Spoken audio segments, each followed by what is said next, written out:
Today I am decorating a really big chocolate cake. This one is a 3-layer 8-inch chocolate sponge cake with chocolate buttercream filling. If you've seen my videos before, you'll know that I do the upside down method when buttercreaming. So I buttercream the whole top of the cake and then flip it upside down onto a circle of baking paper on a ganache plate. This means you get nice sharp edges. So then I fill it with chocolate buttercream and then it goes in the fridge for around half an hour to firm up. Once it's firmed up, I did a layer of crumb coat with milk chocolate ganache just because it's quite humid here in the UK and it just adds that extra layer of stability. So I added that as a crumb coat and scraped it round. Milk chocolate ganache is also really delicious.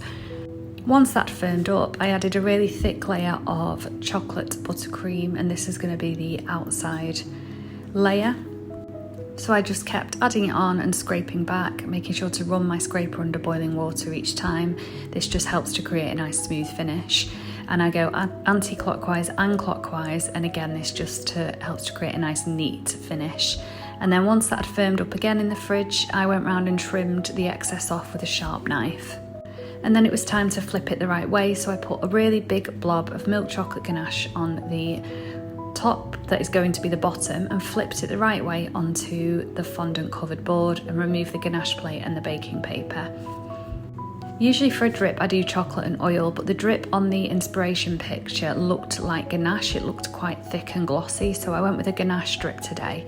So that was just milk and dark chocolate melted together with some double cream until it was nice thick gloopy dripping consistency. This is a really decadent chocolatey looking cake, so I think this drip really matches that. The customer told me the birthday boy's favourite chocolates, so I got all those. But before I did that, I did just add some more ganache to the top of the cake just to cover the whole top of it, which makes a nice surface for the chocolates. And then I got the Cadbury twirls, the Reese's, peanut butter, chocolates, Oreos, and some Kinder Buenos, and I just put them all over the top of the cake and up the sides of the cake.